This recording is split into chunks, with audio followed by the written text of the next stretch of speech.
Welcome to the podcast today. I'm Lil Soprenant, physician coach, internist, all the things.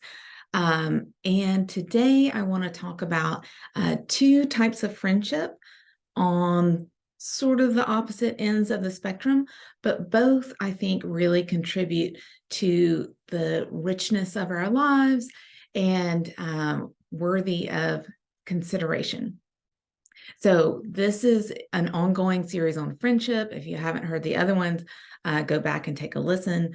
As you may know by now, I really think that the quality of our relationships determines the quality of our lives, and friendship is a big part of that. So today, the two types of friendship I'm going to be talking about are one, refrigerator friends, my favorite kind of friends. And two, the opposite end of the spectrum, which is grocery store friends. So first, let me talk about refrigerator friends. So I didn't make this term up. I can't remember where I learned it from. I wish I could, because it was 15 or 20 years ago, because I would love to give that author credit. But basically, a refrigerator friend is the type of friend who comes over to your house, feels comfortable enough to open up your refrigerator, take a look around, and help themselves. So you welcome them in, they come in, you're futzing around at the kitchen sink, and this person opens the refrigerator, takes your last Diet Coke with no remorse, drinks your beer, fiddles around for a piece of cheese or whatever. But this is the type of friend who feels comfortable in your home. You have a casual and sort of intimate relationship. And if we have 2 or 3 refrigerator friends in our lives, like that's all we need. Not all the friends in total we need, but 2 or 3 people who really are that close and comfortable and casual with us is really a level of abundance that we'll all be lucky to have. So I want to talk a little bit about how to make refrigerator friends. Of course, you don't start out with a friendship and think, hey, do you want to be my refrigerator friend? Although you could. I'm not above that sort of stuff. But one of the things that I think in our current modern lives that's both a blessing and a curse is I think, at least in the circles I keep, one of the things that we want to do oftentimes is go out with someone, go out to lunch, go out for coffee, go out for a drink, for happy hour. All those things are wonderful. They're part of your rich friendship life, but they keep us from really getting to know people on that casual, intimate level, the refrigerator friend level. So I think this is going to be fairly obvious. I mean, the way to develop refrigerator friends is to start asking people over to your house. And you might actually feel a little awkward about this because people don't do it a ton. But really, this is the fast track to more intimacy and that sense that people really know you. When people are in your home on a repeated basis, if they're close enough to open up your refrigerator and see whatever's growing in there, then it's really just saying, hey, it's okay to know me. It's okay to see this mess that we left for breakfast. I'm okay with you seeing me as I really am, as my life really is. And that's incredibly valuable. It's valuable to you. It's valuable to your friend. So, so the way to start doing this is to invite people over. And there are a couple ways to do this. I mean, of course, there's a multitude of ways, and I'm talking about not necessarily hosting parties, which is all well and good, but that's a different sort of social interaction. I'm talking about one-on-one. So one of the couple of ways that I like to get people into my refrigerator friend circle is one, I like to invite people for walks. because I have a nice neighborhood for a walk. I really love to walk, love to be outside. And it's a great side-by-side conversation place. So it's like parallel play. It's a good way to get to know someone and sort of takes the pressure off. Plus, it's a lot of fun. But instead of meeting at the park or even having someone pull up to your house and you go outside and you guys start walking, the way to do it is have them come inside. Even if it's for just a minute, like you just start with that, like you're welcome in my home. It's okay if you see the mess. Maybe you guys don't have mess in your homes, but I have generally have mess in my home, especially if someone's coming like after kid drop off. I just made breakfast for the kids. Um, Not a super tidy person. So anyway, I just have them, come in and, let them look around. They want to go to the bathroom. I let them go in my bathroom, which isn't perfect. And that's a great start. And then repeat of that. Another thing, this is like my new favorite thing. My new favorite thing is come over to my house and I'll make you a sandwich. That is like so much fun to me now. It's more fun than going to a restaurant because the visit is more the focus rather than the food. And you're not on that like out external timetable of, the meal and you can't linger too long.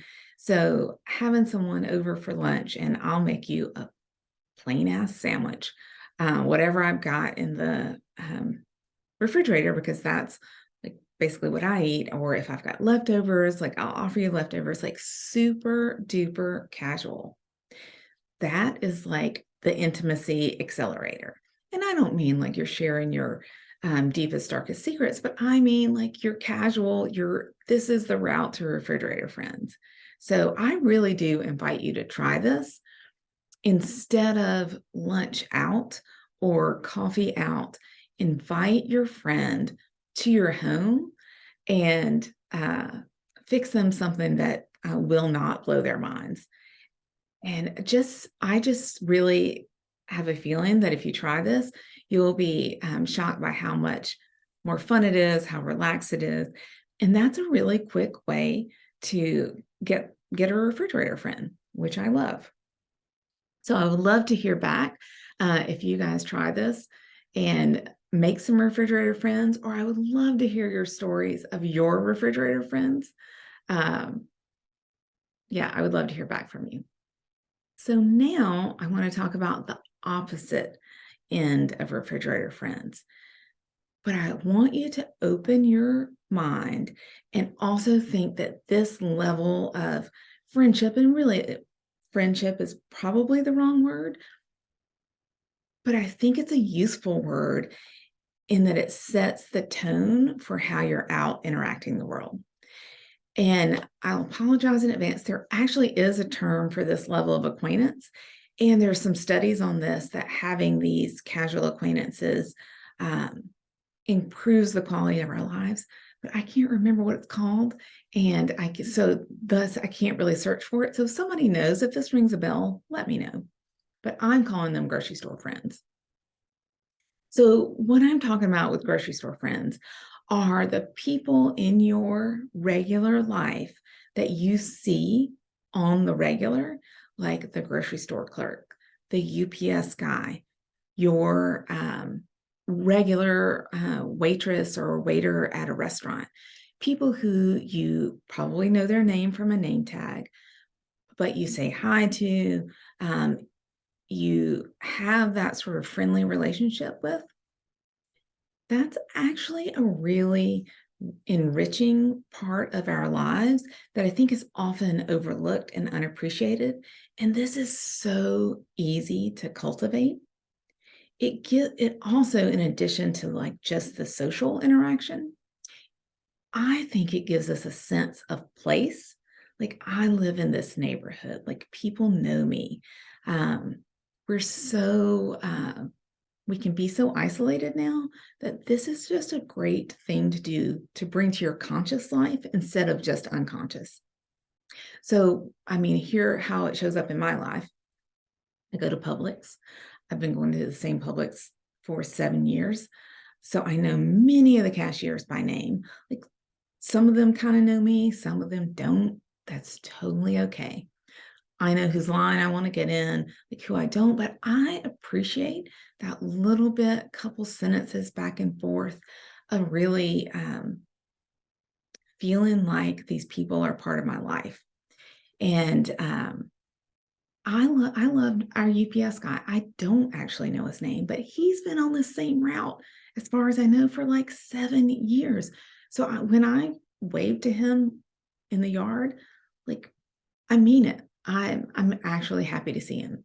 Super hardworking guy, always friendly. He's on the hustle. Um, and I think many of us have this in our lives, the grocery store friends. Um, but if you bring it to your conscious awareness and try to up level it just a little bit, I think you'll really notice and appreciate it.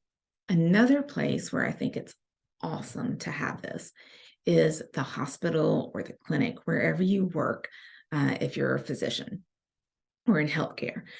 You guys are my people. But my life in the hospital is so much fun because, and now I'm going to say I'm terrible with names. So I really don't know the names of the 300 people I recognize in the hospital, but I do know them by face and love to speak to the people, to the janitorial staff, to the kitchen folks, like to the MAs, like the nurses. I love those casual interactions. That's in that same category of grocery store friends. It's a little bit different sometimes, but doing that on purpose, again, really, when you open your eyes to all that you have available in the connection, it really makes your life better, richer, and it makes the lives of those around you better and richer. So, last thing I'm going to talk about in this episode, this is not exactly in that category, but when I was thinking about grocery store friends, it actually made me think of something else that I do that's kind of a tangent to this.